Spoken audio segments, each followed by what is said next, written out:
नमस्कार प्रिय साथियों, मेरा नाम है गंगाराम और आज हम बात करेंगे जन्म कुंडली के एक अति महत्वपूर्ण योग केमद्रुम योग पर। हमारी ज्योतिष में जब जन्म पत्रिका देखते हैं तो 90% चीज़ें 3 बातों से डिसाइड हो जाती हैं: सूर्य, चंद्रमा और लगन। चंद्रमा को मन का कारक कहा जाता है। चंद्रमा मनसो जात है और इस संसार का जो व्यवहार है वह मन से ही चलता है, मन से ही संचालित होता है।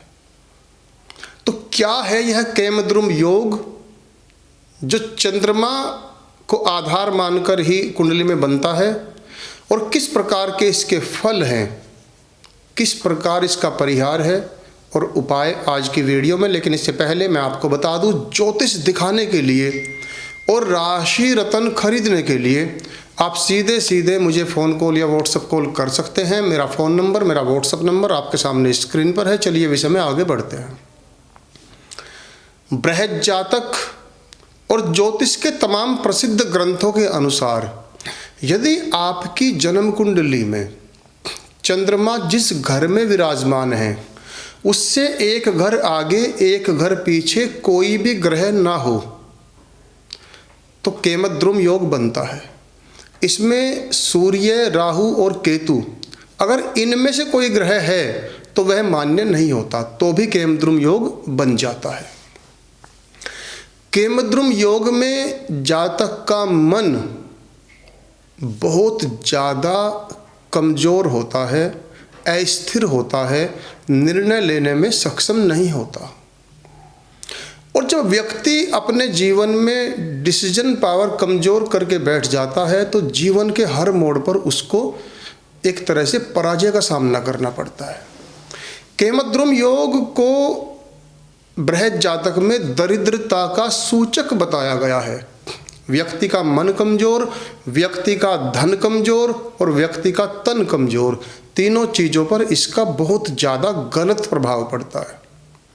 बृहद जातक तो यहाँ तक कहता है कि जिसकी कुंडली में अस्पष्ट केमद्रुम योग है 100%, वह व्यक्ति राजा के घर में पैदा होने पर भी दरिद्रता, गरीबी का जीवन जीने को मजबूर होता है।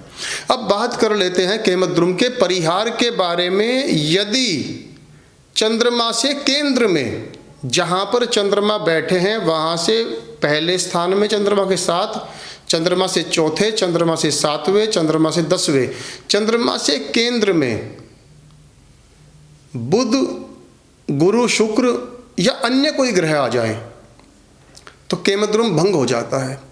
लेकिन परिहार है, परिहार कोई समस्या का समाधान नहीं, उसका प्रभाव कम हो जाता है, ऐसा मानना चाहिए। काना तो काना ही रहेगा, लंगड़ा लंगड़ा ही रहेगा, उसमें कुछ सुधार हो सकता है। अब केमद्रुम योग का दूसरा परिहार है कि चंद्रमा के ऊपर कम से कम 2 या 3 शुभ ग्रहों की पूर्ण दृष्टि हो। आंशिक दृष्टि हमारी ज्योतिष में विशेषकर योगों के मामले में ग्राह्य नहीं है। पूर्ण दृष्टि 3 या 4 ग्रहों की है तो केमद्रुम योग में कहीं ना कहीं कमी आ जाती है।